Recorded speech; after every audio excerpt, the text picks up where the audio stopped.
Thank you very much, Dr. Sinha. I was trying to note down the gaps that you have pointed out. I could note 12 gaps, altogether 12 gaps, very important gaps. But taking these gaps, as well as the achievements, of course, there are certain achievements and I haven't talked about achievements. achievements, yes. For example, you have talked about the gaps of the Second World War studies Yes. regarding to history of science, but you have done yourself Yeah, some study myself I have done. on that. And a lot of achievements. Lot of achievement.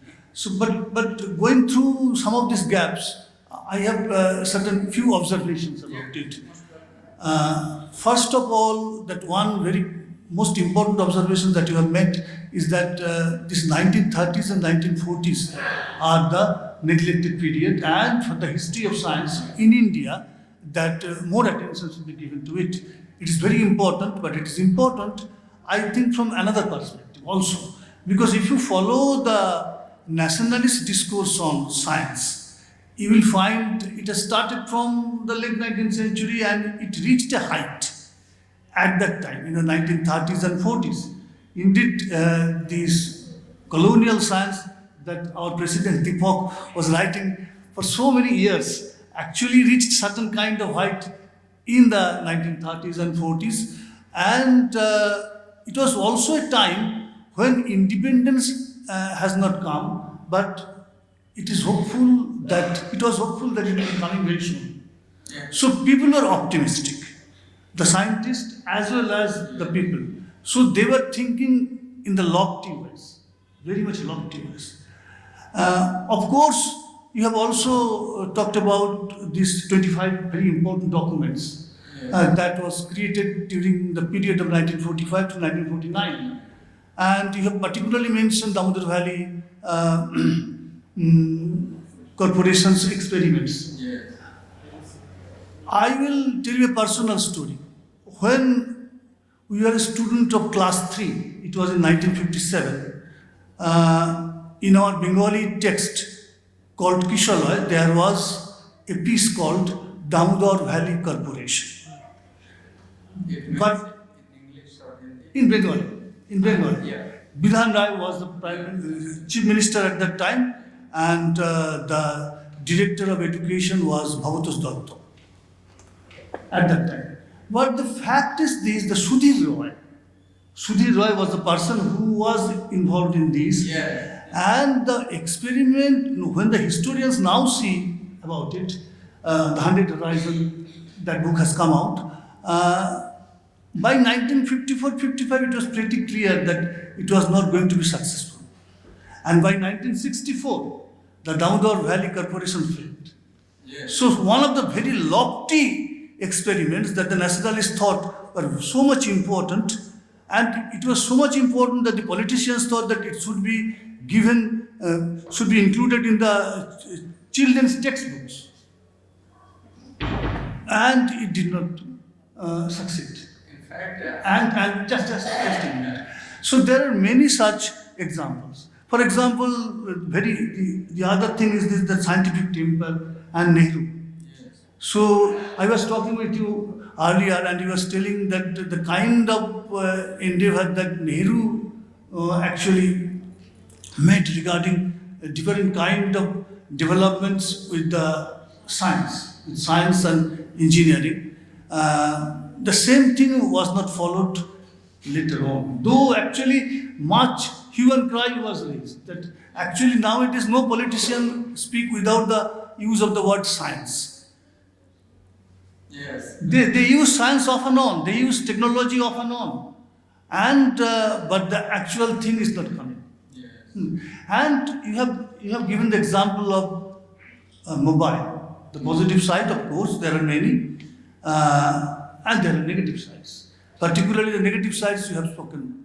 But I am giving you a puzzle. Just try to solve it. I got a oral message from one of the persons who was working with us as the helpmate. She is an illiterate person.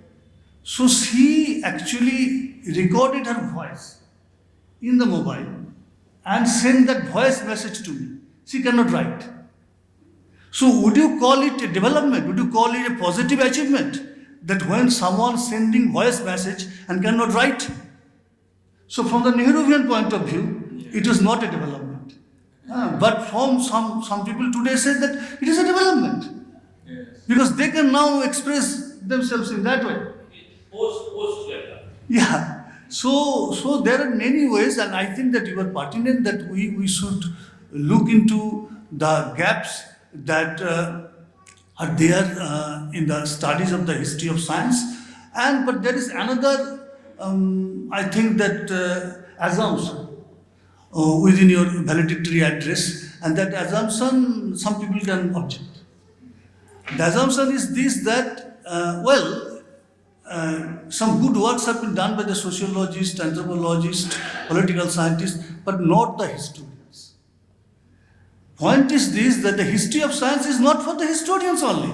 It is for everybody. Yes. No, you know that. I understand. So the fact is that when you say that historians were not doing it, and indeed sometimes we also hear that historians are many. In today's forum, historians are many. This is also actually over the years this has happened.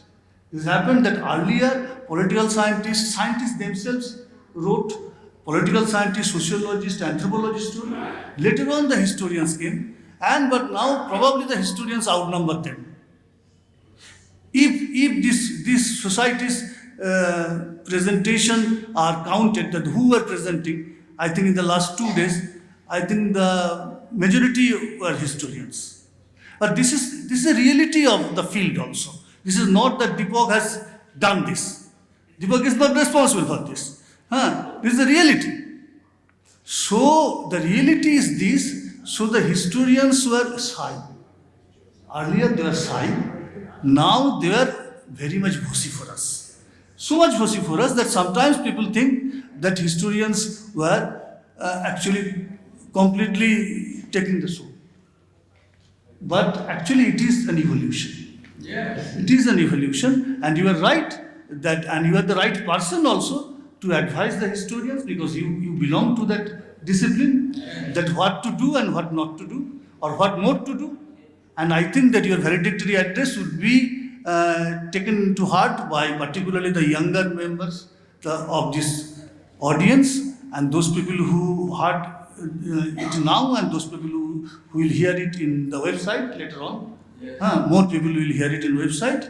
So with these few words, I congratulate you, particularly for raising certain pertinent issues in the valedictory session, issues which were not fake.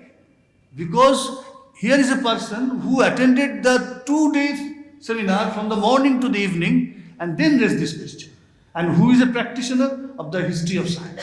So thank you very much for raising all these issues. Thank you. So now I think the vote of thanks. Vote of thanks will be raised by Suvobrata.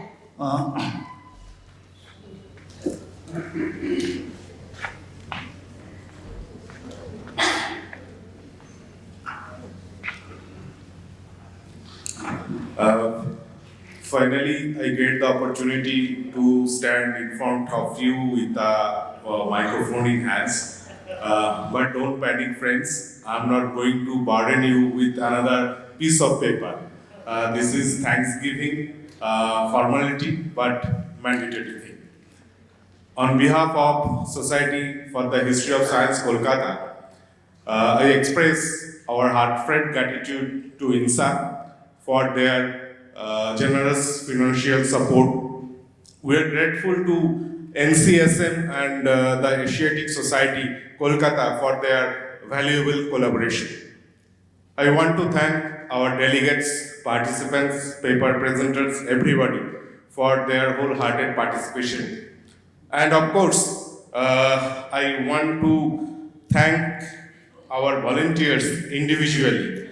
Permit me to thank them individually: Tania, Bipasha, Gautam, Sanjeev, Joyashree, Laboni. Some of them are not present here. Sonia, Prantik, Abhijit, Bidyut, Humayun, Bipul, Ashish, and Shomodev. Recently, we developed a website The address is www.societyforthehistoryoфscience.com. Kindly visit the website and share your very valuable suggestion for improvement. Thank you all. Thank you very much. Thank you. The session and the first conference of Society for the History of Science, Kolkata, ends here today.